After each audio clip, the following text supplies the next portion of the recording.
Olá, meu querido e minha querida teleinternauta. Mais um programa Questão de Atitude, que é patrocinado pela JCR Consultoria Treinamento Limitada. Vocês devem ter estranhado, começamos o nosso programa de uma forma diferente. É que hoje nós estamos tendo o prazer de receber dois colegas, dois músicos, dois acadêmicos aqui no nosso programa e que promete muito, nós temos muita coisa para conversar. E eu convido vocês para, se tiver alguma dúvida, alguma sugestão, para vocês passarem o e-mail que nós estaremos aqui atendendo a todos vocês. Eu estou falando de dois músicos, eu estou falando do Rubens Lopes. O Rubens eu conheci recentemente como músico, porque ele é professor de filosofia na universidade onde eu coordeno um curso. Então ele é professor de filosofia da turma do Secretariado Executivo Bilíngue. Então, de repente, eu requisitei ao Núcleo de Arte e Cultura um número musical para ser apresentado no Dia Internacional da Mulher. Inclusive, que a diretora daqui, a Liliana, esteve lá, foi uma das homenageadas. E eis que aparece lá, eu falei, mas o que o professor está fazendo aqui, né? Bom, em sala de aula ele não poderia estar, porque as turmas todas foram dispensadas para ir para o evento. Mas eis que ele sentou ao piano lá, se acomodou no piano e tocou e fez sucesso lá com as alunas. Então eu passei a conhecer o trabalho dele artístico, né, através de um evento a qual ele foi colaborar conosco. E nós estamos tendo então o prazer, a felicidade de trazer o professor Rubens Lopes, né, o músico Rubens Lopes, e ele está trazendo aqui hoje para nossa alegria o Caio Forester. O Caio tem muita coisa para contar, gente. O Caio, inclusive, está virando internacional. Nossa, daqui uma semana, alguns dias, ele vai contar para vocês que eles estão indo para a Alemanha. Mas isso daí a gente vai devagar. E eu começo pedindo para o Rubens, para que ele faça uma síntese. O Rubens, como é que ele começou a vida dele acadêmica, na verdade a formação, o que ele está fazendo na vida acadêmica, e de repente, como é que ele ingressou na música, né? Como é que ele está atuando na música, já atuou, inclusive parceria com o Caio. Como é que foi, Rubens? Conta para nós. Oi, professora, boa tarde. Tá ouvindo? Tá ouvindo? Tá. Eu comecei muito cedo, eu comecei aos 9 anos de idade, tocando teclado. Puxa, 9 anos? 9 anos. Vai um bom tempo atrás, né? Deixa pra lá. Quantos, né? Mas não vamos falar de idade agora. E aí eu comecei no teclado, fui pra noite, comecei a cantar também numa banda de rock, já fui cabeludo, cantava um rock and roll. Ixi, cantava muito rock and roll. E depois do teclado e cantar, eu comecei a tocar piano erudito. Certo. Toquei bastante, por muito tempo, piano erudito. Depois eu conheci o piano popular, que é esse estilo de música brasileira. Comecei aprendendo jazz, né? Até meio estranho a gente começar aprendendo jazz, né? No Brasil. E aí eu comecei a gostar muito de música brasileira. Comecei a gostar demais. Comecei a ir pra cima pra ver como que era isso, né? E vi que era difícil, não era simples, não. Por isso que poucas pessoas tocam realmente. e fui estudar. Então hoje eu me dedico à música brasileira. Cantar, eu parei de cantar na noite, me aposentei cedo, igual o Guga, né? O Guga se aposentou cedo, aposentei cedo da noite de cantar, mas eu continuo como regente do coral e dou aula de canto ainda. Eu só não vou cantar na noite, né? Então eu estou regendo o coral da terceira idade, lá da universidade também. Né? Será que você deixou assim, de cantar para poder poupar a voz, que nós, como professores e educadores, nós usamos a voz, né, como ferramenta de trabalho? Será que foi isso, Rubens? Olha, hoje em dia talvez a gente pode dizer que foi, né? Mas na época eu nem pensava Nem ainda, pensava né, em ser ser professor. professor. Imagina, tava começando a cursar a faculdade, né? Certo. A minha banda acho que realmente acabou quando eu entrei na faculdade, que eu acho que nem tinha muito tempo mais para ensaiar. A gente acabou nessa época, né? Mas nem pensava nisso, né? Embora hoje tenha uma ligação, eu pensava que a carreira acadêmica e a musical eram contrárias, né? Mas de repente eu me dou conta que as duas se cruzam a todo Sim. momento e eu consigo usar a música no ensino. Né? E Então, qual foi a área que você optou na vida acadêmica? eu sou formado em Relações Internacionais e tenho mestrado em Ciências da Religião. Né? Eu gosto dessa relação religião e política, né? Não muito ligado à música, mas é uma coisa que me Ótimo. agrada também e eu pesquiso essa área. Certo. E o Caio? Caio, como é que você ingressou na música? Como é que você realmente despertou? E pelo jeito vai ser professor também de música, porque também você entrou numa área muito bonita, que é a área da pedagogia. Conta pra nós, Caio. Eu comecei a estudar viola erudita, eu tinha 13 anos, e foi por acaso, eu tinha uma amiga que tocava violoncelo, e uma vez eu fui assistir ela se apresentar, achei interessante, era um curso assim, disponibilizava 40 vagas para aprender em formato de orquestra. E eu não conhecia a música erudita, era uma área que eu não ouvia, era uma música que eu não consumia, e lá dentro do curso eu comecei a ouvir, e eu descobri lá que quando você ouve música erudita com uma certa base, uma base artística, uma pessoa que sabe te orientar em como você deve ouvir esse estilo de música, você acaba ouvindo ela com um certo entendimento, né? Então acaba se tornando um estilo tão comum de ouvir como jazz, como MPB, como samba, como qualquer outro. E eu comecei a andar musicalmente junto com o desenvolvimento que eu tinha no meu instrumento. E aí, depois de algum tempo, eu comecei a estudar música popular brasileira, né, por conta própria. E conheci o Rubens numa dessas noites aí que a gente se esbarrou por aí por São Paulo. E é muito difícil você encontrar bons acompanhadores, né, de música brasileira, né? Pessoas que, de repente, são formadas para um outro tipo de função na música, que é manter o ritmo ali, manter a harmonia. E eu achei muito interessante a forma como ele explorava o instrumento. Aí a gente decidiu tocar junto, isso faz mais ou menos uns 2 anos, assim, né? E fora esse projeto que a gente tem junto, eu tenho um outro projeto sociocultural, né? Que ele tem um viés um pouco mais pedagógico, né? Que é a Orquestra na Rua. E aí eu trabalho também numa camerata, que é essa camerata que está indo para a Alemanha, né? Na semana que vem, fazer uma série de concertos. Então são alguns trabalhos diversos na área da música, né? Mas sempre que a gente pode, a gente faz esse aqui, que é um trabalho mais Como você comum. falou a música erudita, dá uma amostra para nós aí da música erudita que vocês falaram. É possível? Será que eu lembro? Posso tentar, posso tentar. Vamos ver. Você sabe alguma coisa? Vou tentar. Vamos lá.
E aí você estava falando, o Caio, né, começou a falar sobre a parte do projeto de orquestra na rua.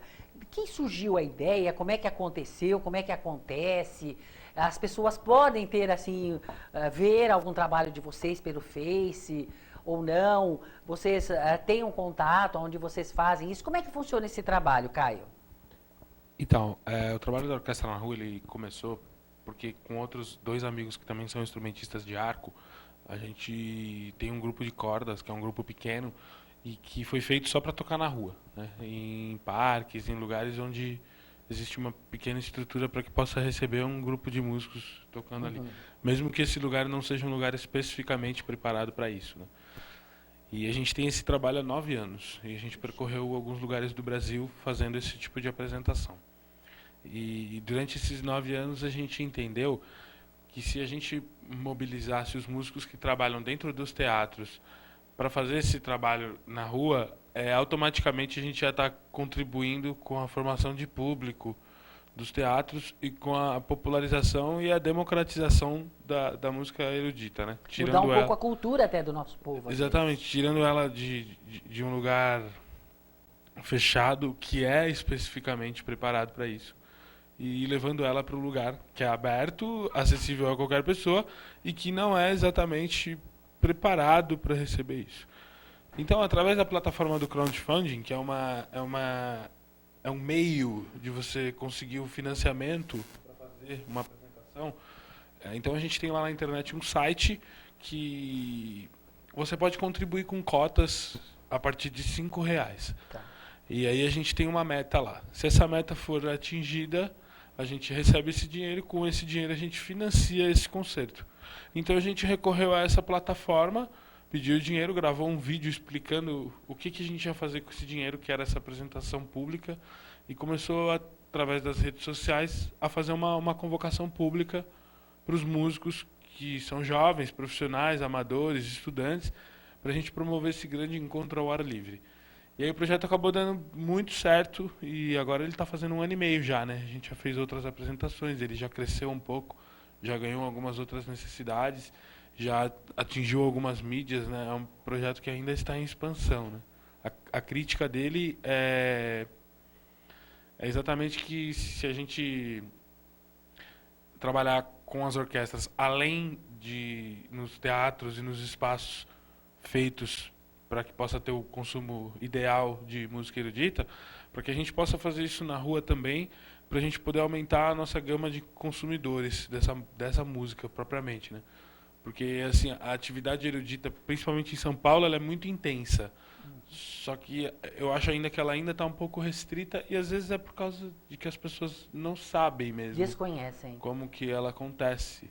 Então você tem um monte de concertos aí a preços bem populares, alguns gratuitos também, e às vezes você não tem uma lotação assim, porque ainda não é uma coisa que está num grande raio de consumo, né? E Então, não bem divulgado também, né? isso, então a gente entende que essa e muitas outras ações que muitos outros grupos, músicos e pessoas da área fazem também, a gente entende que é uma boa contribuição para a continuidade do trabalho das orquestras aqui em São Paulo. E a reação, assim, Caio, quando vocês estão na rua, o público vai parando, vai assistindo, aí existe aquele, assim, deles aplaudirem, deles fazerem algum pedido de algum tipo de música, como é que eles reagem? Então, trabalhando na rua, a gente percebeu que as pessoas elas são carentes de algum tipo de cultura, né?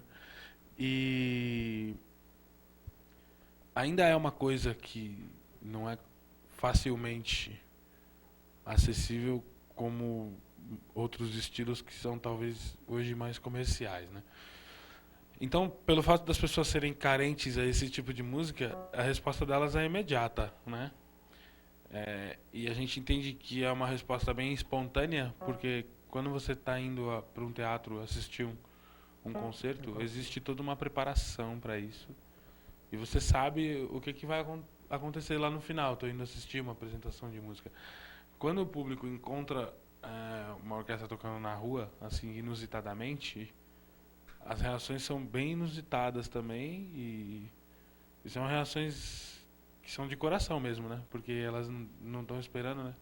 Então, Acho é que uma no coisa muito começo um espontânea. pouco de dúvida, de curiosidade, e depois acho que aquele empolgamento, né? E até uma satisfação, e por que não dizer assim, até uma gratidão, porque das pessoas estarem ali, e aos músicos estarem ali se preocupando com eles, dando toda essa atenção, esse carinho, né? Dedicando para eles, que são as pessoas que estão ali, né? Exatamente. A gente costuma dizer que é uma ação popular que é envolvida por todos, né? Porque é a sociedade que financia os concertos através do crowdfunding. A única coisa que a gente faz é trazer um pouco do nosso conhecimento desses 9 anos trabalhando na rua e uma outra parte do conhecimento também, que é o conhecimento da prática de orquestra, né? Para a gente poder coordenar uma ação que envolve várias pessoas, a gente precisou trabalhar com várias pessoas em várias orquestras, jovens ou não, fazendo esse tipo de trabalho coletivo, né? Para ver como que ele funcionava na prática. E daí para tirar esse trabalho para a rua, aí foi uma coisa que a gente explorou. Mas antes disso a gente trabalhou em algumas orquestras jovens, né, para poder ter a experiência e o conhecimento de trabalhar num coletivo tão grande. E aí depois disso a gente começou a procurar a própria sociedade para financiar esses concertos, né? É muito legal ter a iniciativa privada que sempre apoia diversos programas culturais, diversas coisas, mas a gente entende que com a população colaborando, a presença do todo é muito mais efetiva, né, do que de repente uma marca, uma empresa, um grande patrocinador que às vezes nem sabe o que está acontecendo, né? Às vezes ele financia e tal por um bem maior, por um bem social, mas ele não sabe às vezes o que está acontecendo. E a população, quando ela contribui, ela vai lá ver aonde ela colocou esse dinheiro. Diferente. Então, existe um espírito de coletividade que é maior. E eu acho que essa é a grande justificativa do financiamento coletivo. É a gente mostrar realmente que se o todo se unir, ele pode ser muito forte. Aí essa orquestra, os componentes, a faixa etária, assim, é bem diversificada ou tem, assim, uma tendência para uma faixa etária mais jovem? Como funciona, Caio? Então, a gente tem uma procura jovem, grande, de jovens que ainda não ingressaram no mercado de trabalho das orquestras, então ainda não tem uma prática efetiva de como é trabalhar numa orquestra de cordas. Então a gente tem essa procura desses jovens que são estudantes, que estão em busca de uma colocação profissional dentro desse mercado que é um mercado concorrido no Brasil. É difícil, hoje em dia é complicado você arrumar uma boa cadeira numa boa orquestra, é um processo muito longo, né? São muitas horas de estudo, dedicação, é um investimento financeiro alto. A gente tem um monte de projeto social que está educando, assim, mas quando você precisa buscar uma especialização, é preciso ter um investimento. Existem algumas escolas também públicas, né, que intensificam o ensino de música, então também tem meios públicos para você se tornar um músico profissional, conservatórios e outros segmentos que ensinam isso, né? Mas assim, a nossa faixa etária é uma faixa etária jovem, mas a gente fez a primeira edição de 2014 e a gente conseguiu reunir 143 músicos. Então, como eram muitos, a gente tinha uma faixa etária diversa. Desde músicos que estão no primeiro ano de estudo com 7, 8 anos, até músicos que optaram em não ser profissionais, mas tocam há 35, 40 anos. Nossa. Né? Então, a ideia dessa...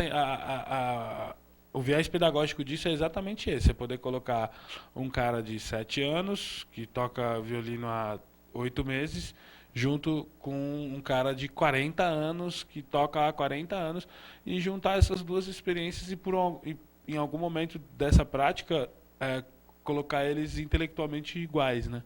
Isso. Todos nós estamos aqui para aprender e vamos caminhar juntos, né? Isso aí. Olha, começamos a receber os e-mails, hein? A Patrícia Simões é de São Bernardo do Campo e ela diz assim: vocês tocam jazz também? Porque vocês falaram, acho que foi o Rubens que falou, né? Tocam jazz também nesse formato com apenas teclado e violino? Deve ser sensacional. Se vocês puderem dar uma palhinha. Então, a nossa proposta é a música brasileira. Tá. Né? A gente toca assim, quando está em jam session, a gente vai aquecer para ensaiar, a gente pega uma partitura de jazz e lê, né? O que a gente tenta fazer, pelo menos eu que eu tenho uma mistura na mão, é uma levada que a gente chama de samba jazz, né? Que é uma mistura depois do samba com jazz. Na verdade é uma bossa nova mais para frente, né? eu tocava num trio de samba jazz, que era contrabaixo e bateria, e eu ao piano. Então a gente tocou muito essa linguagem de samba jazz. Eu tento trazer para cá. Agora falar que eu toco jazz mesmo, não é muito jazz, não. Eu posso tentar fazer uma levadinha aqui. Vamos ver se eu faço uma levadinha aqui.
Olha só, o Pedro Ribeiro de Santos, ele está mandando assim uma mensagem para vocês. Muito bacana o som e a iniciativa dessa orquestra de rua. Parabéns a vocês dois. O Caio, senti que você é entusiasmado pelo assunto. Faço votos que vocês sigam em frente. Pedro Ribeiro, você é meu conterrâneo, que eu sou de Santos também. Então, um abraço pro pessoal de Santos aí. E é isso aí, a gente é interessado mesmo porque a mobilização artística é um assunto que deveria atrair a todas as pessoas que mexem com arte, né? Então, assim, é muito interessante porque você tem várias cenas culturais acontecendo. Mas ao ar livre ainda é uma coisa que existe uma certa dificuldade imposta para discutir. Só que a arte de rua é uma das mobilizações mais antigas da humanidade, né? Então não deveria ser tão estranho assim, né? E se alguém quiser, assim, algum empresário, alguma pessoa quiser colaborar com esse projeto de vocês, qual o contato que deve fazer, Caio? Então, através do Facebook, né? Então, pelo facebook.com/orquestra na rua, lá ele vai encontrar tudo, né? Os vídeos das outras apresentações, entrevistas que a gente fez em outros lugares explicando sobre o projeto, os vídeos das nossas campanhas na internet para fazer as arrecadações. E então tudo isso está reunido lá e a gente tem um e-mail também, que é o orquestranarrua@gmail.com. Olha que bacana, hein? O Marcos Souza, ele é de Higienópolis, ele diz assim: tem algum evento desse tipo agendado para os próximos dias? Adoraria comparecer e acompanhar o trabalho de vocês. Uma boa tarde para vocês dois. Uma boa tarde. A gente ainda não tem eventos pro resto da nossa temporada de 2014, porque a gente ainda não tem uma nova campanha de financiamento coletivo e a gente ainda não teve a procura de um patrocinador que tivesse... Mas nesse Facebook eles vão conhecer o trabalho de vocês. Isso, lá eles podem ver apresentações de outras edições do projeto. E até porque você acabou de dizer que vocês estão indo para a Alemanha. Quando você falou que está indo para a Alemanha, a gente quer mandar um abraço, porque é o maestro Daniel Martins, né?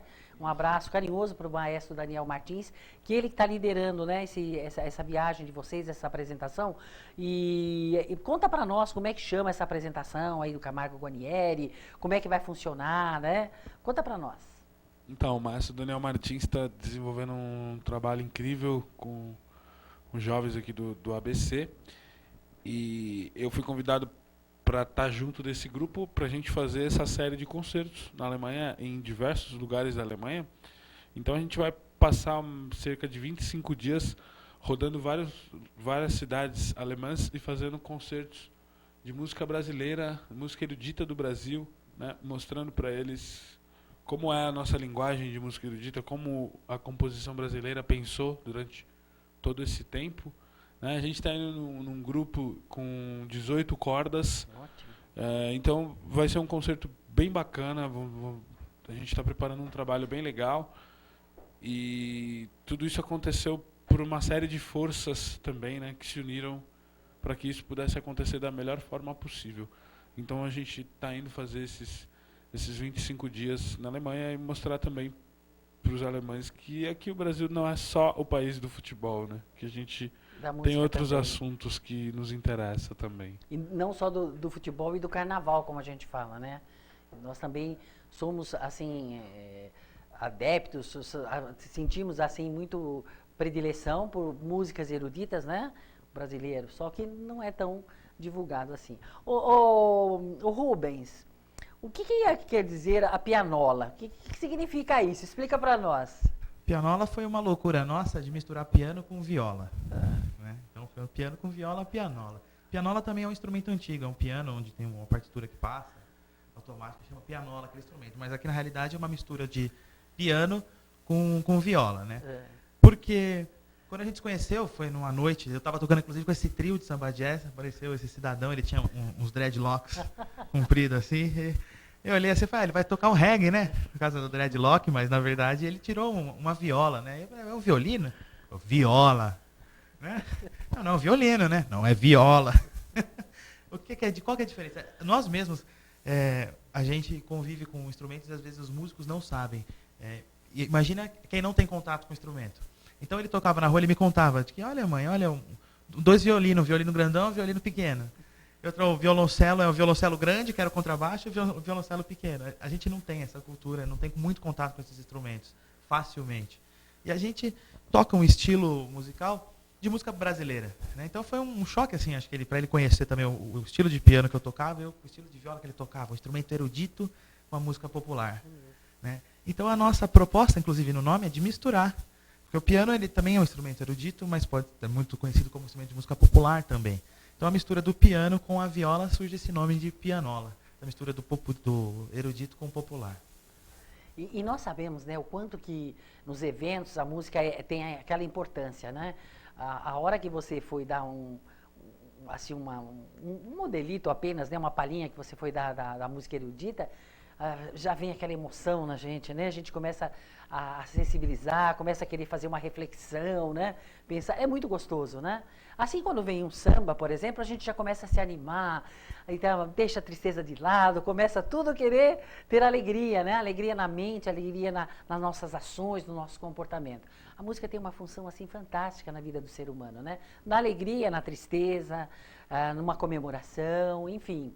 E nós sabemos, então, que os eventos, eles nenhum evento pode ficar sem, ou no início, no pré, ou durante, né? Ou às vezes até no fechamento de um evento, tem que ter música, né? Ou ao vivo, ou a música de um DJ, enfim, tem que ter. E eu pergunto assim para vocês, né? Quais os locais, assim, que vocês já tocaram, né? Por exemplo, casamentos, bodas, como é que é o estilo, assim, de locais, né?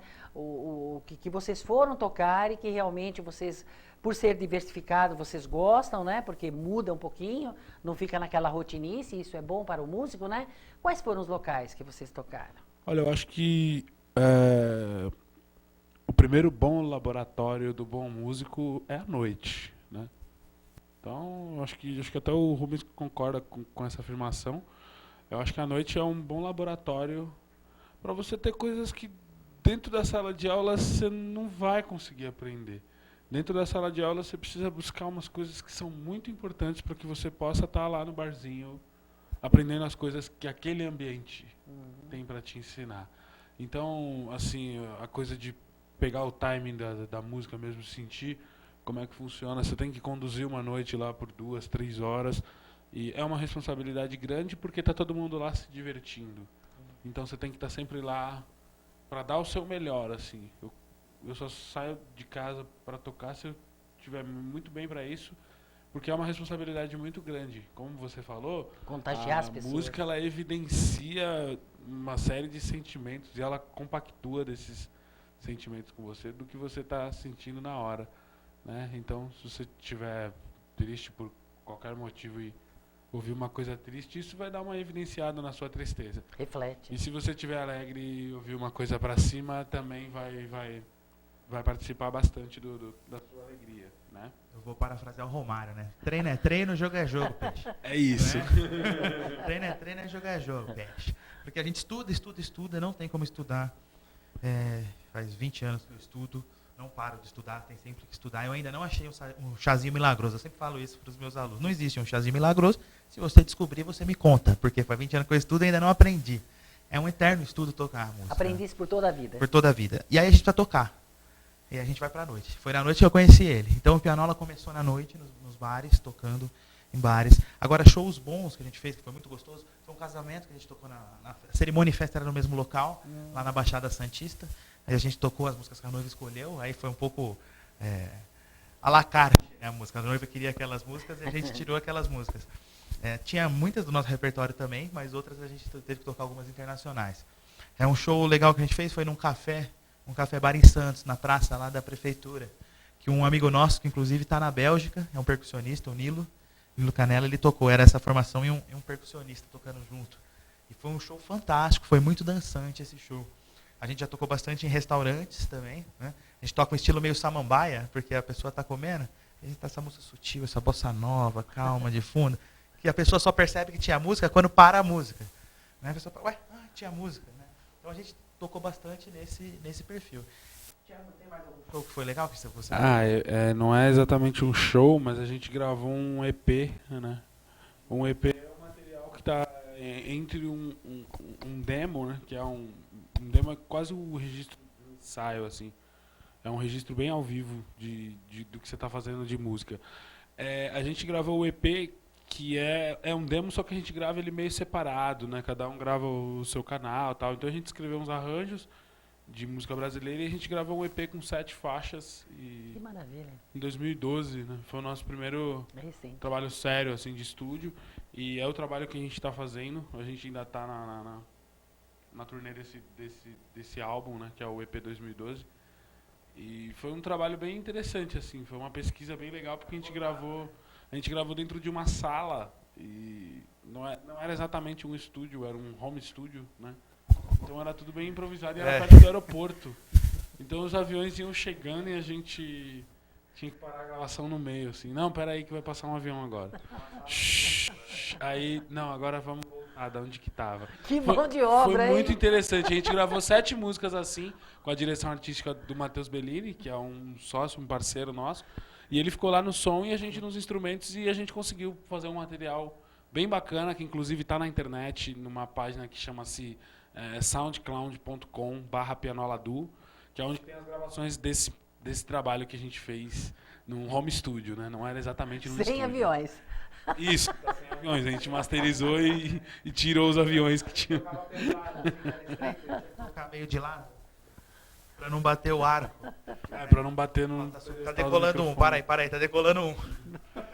Foi um trabalho bem legal. Isso é legal porque aí vocês podem perceber a dedicação, o empenho, a paciência de vocês, a perseverança, né? Até um pouco de teimosia e querer se propõe a fazer algo e sabe que tem todos aqueles percalços, mas vai em frente, né? E vai superando. E no fim dá certo. A gente entende que viver de arte no Brasil é uma coisa difícil.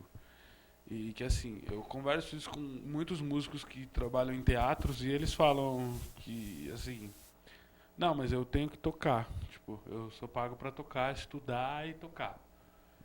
Eu acho que isso é uma maneira bem legal de ver as coisas. Uhum. Só que num país onde existe um ensino, onde você é preparado para, se você for o músico, você é só o músico. Se você for a apresentadora do programa, você é só a apresentadora do programa.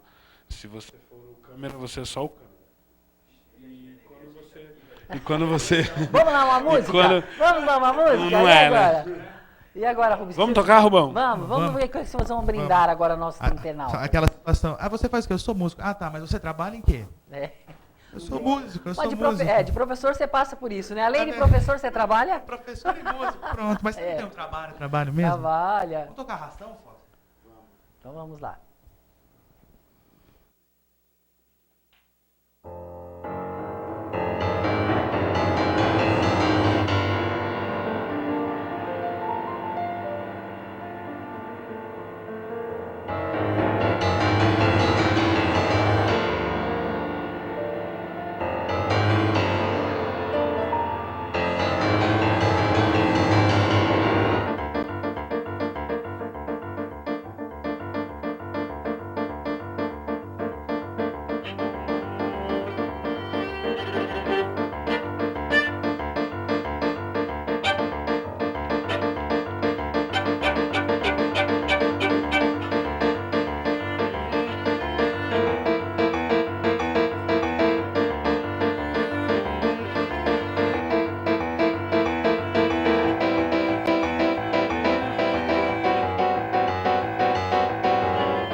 Puxa vida, né? A música é fantástica, né?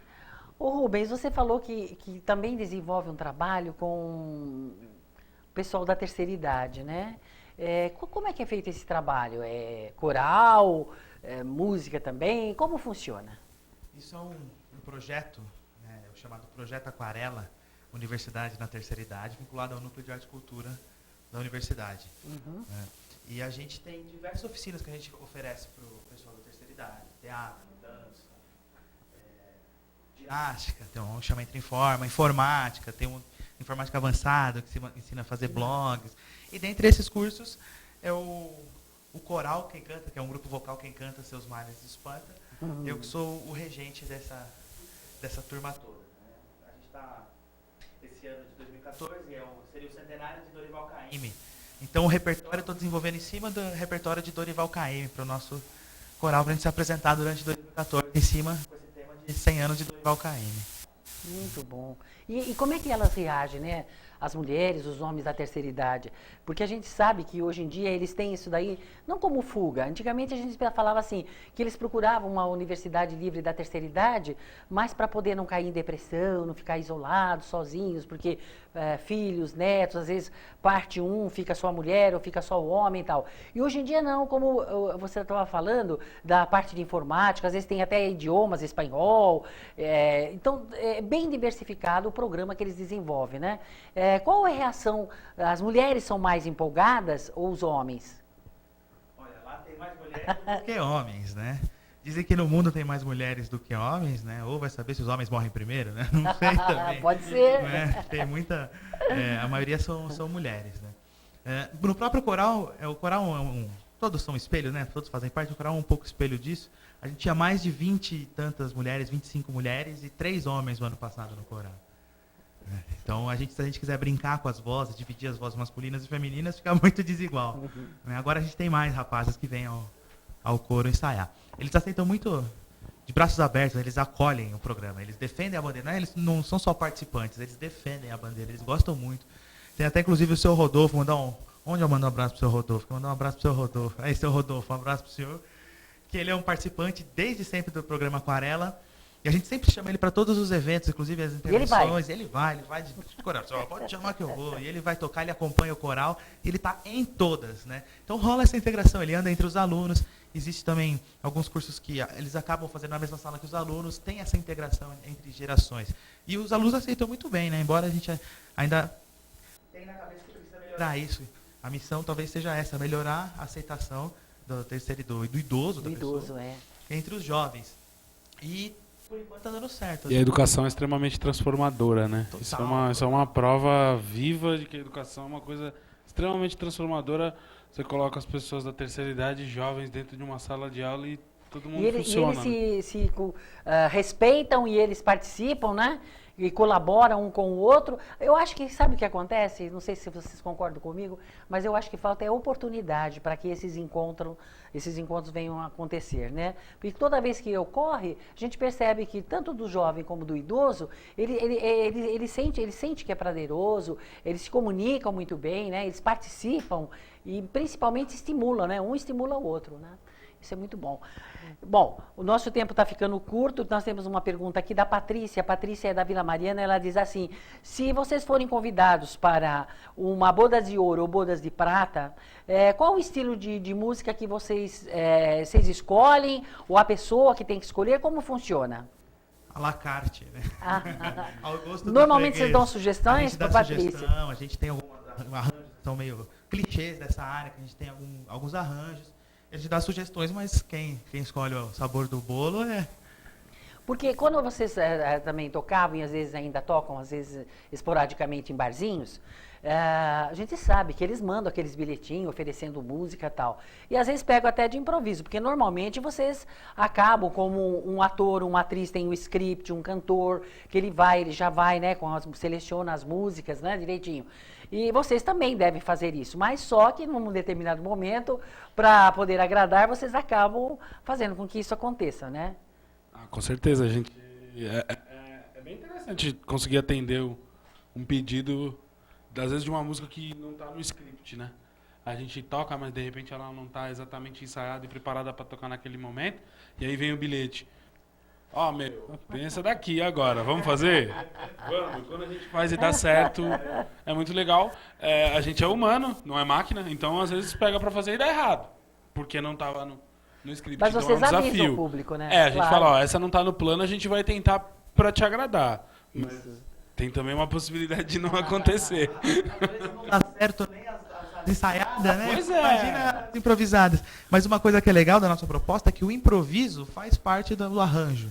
Então a gente faz o arranjo da melodia, mas em determinado espaço de tempo a gente fica livre para improvisar. A gente olha um pro outro, vai lá, você, agora eu, puxando. Vai. E a gente tá realmente brincando com a música. Isso mesmo. A gente tá improvisando na hora. A gente tem um script, assim, mas dentro do script a gente tem até o próprio espaço para poder acabar brincando com essa música. Aí tem vezes que a gente está muito empolgado, esse improviso vai. A gente ouve às vezes gravações, porque é muito intuitivo, né? Claro que a gente estuda, tem tudo estudo, tem nada por acaso na música, tudo é estudado. Mas tem aquela parte intuitiva, né? Então muitas das vezes a gente grava o que a gente ouve assim, de modo amador, caseiro, alguém filma com o celular, quando a gente ouve a gente fala, nossa, eu fiz isso? Né? Porque é muito intuitivo, mas depois você ouve e fala, foi isso que aconteceu. Mas é uma coisa que realmente sai. Então quanto melhor a gente se sente, mais improviso. As músicas de 3 minutos vira 12, né? Então, mas é uma coisa bem gostosa, uma coisa bem sadia. Mas eu acho que é que nem quando tem o ator, a atriz está representando, né? Que acaba encarnando aquele personagem. Eu acho que o músico também, ele se envolve, né? Com o seu instrumento ali, ele vai longe, né? Porque ele sente muito amor naquilo que ele está fazendo. Ele se identifica, né? Com aquilo que ele está fazendo. E isso daí acaba contagiando ele próprio, né? Antes dele contagiar o público que está ali, eu acho que ele contagia a si próprio primeiro, não é? Eu acho que faz muito sentido isso, é por aí mesmo. E existe uma coisa de muita entrega, né? Quando você se envolve com arte, a entrega precisa ser total. Total. Se você se privar de se entregar em alguma parte do processo, você não consegue entender todo aquele processo artístico gigantesco, né, Rubens? Eu acho que uma coisa que representa acho que essa frase aqui, ó. Eu gosto do que eu faço. Eu gosto do que eu faço. Assim como eu vou dar aula também, enquanto professor, eu gosto muito do que eu faço. Eu vou com vontade. O que eu quero, eu gosto. É a mesma coisa. É mais ou menos a mesma sensação, né, que eu tenho quando eu vou para dar aula e quando eu vou para tocar. Assim, claro, quando a turma é boa, aquela turma que empolga, quando você toca com alguém bom, não igual o cara. Quando você vai tocar com alguém assim, realmente completa musicalmente, que é o caso de nós dois, uma combinação completamente inusitada.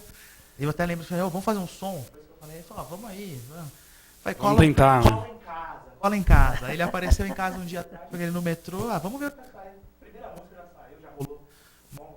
Uma coisa assim, bem pegada que a gente chama o som, e desde então a gente vem tocando, né? E uma das características que a gente gosta de explorar é a rítmica. Porque muitas das pianistas, pelo menos a música erudita, é tudo muito melódico, tudo perfeito, umas cadências que se encaixam. A música brasileira tem o ritmo, o samba, né? música.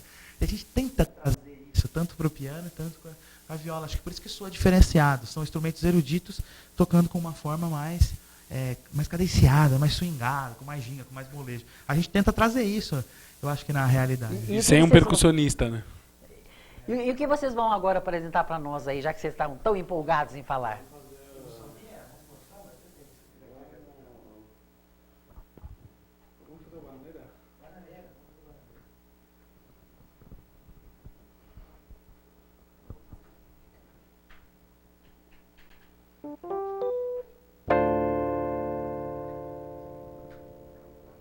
Então, ainda vai fechar o nosso programa com essa última e depois vocês vão passar o endereço, o contato de vocês.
Contatos de vocês, por favor, para festas, para apresentações.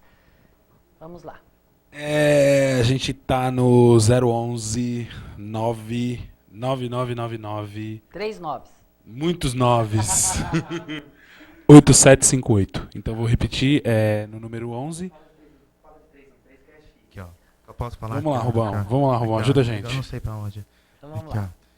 999 998 758. Olha como muda. Falar de 3 em 3, tá Uma vendo? coisa mais fácil mesmo. Repete Repete mais uma vez pra gente não ter erro. Vamos lá, Vai. reforçando. 999 998 758. Aí, um e-mail. pianola.du, tá certo? @gmail.com, né? Tanto e-mail que a gente nem lembra qual é qual. pianola.du @gmail.com, e no Facebook a gente tem a nossa página, que é Pianola Du, né? É a página para curtir lá, o pessoal pode curtir, a gente curte quando eles curtem, né? E lá tem material, tem fotos, tem vídeos, tem até o link para o nosso SoundCloud. Falei certo também? Isso, e certamente essa entrevista também estará lá daqui a alguns dias. Ah, com certeza, né? Pode, a gente leva. E o contato, vocês podem achar a gente, podem mandar mensagem pela própria página do Facebook que a gente responde. Ótimo. Nós queremos agradecer a presença de vocês, do Caio, do Rubens, agradecer o carinho de vocês estarem conosco no programa hoje. Tudo uma questão de atitude, né, gente? Questão de atitude mesmo. E agradecemos a presença de vocês também, que estiveram conosco na tarde de hoje, e que realmente que possamos estar aí juntos. Vocês podem recomendar, porque a partir de algumas horas, esse programa já vai estar no Facebook da EPTV, tá? Já fica lá no Facebook. Então, para que vocês possam indicar para amigos, para colegas e para alunos também, né? Isso aí. Então, até o próximo programa, se Deus quiser. Obrigada.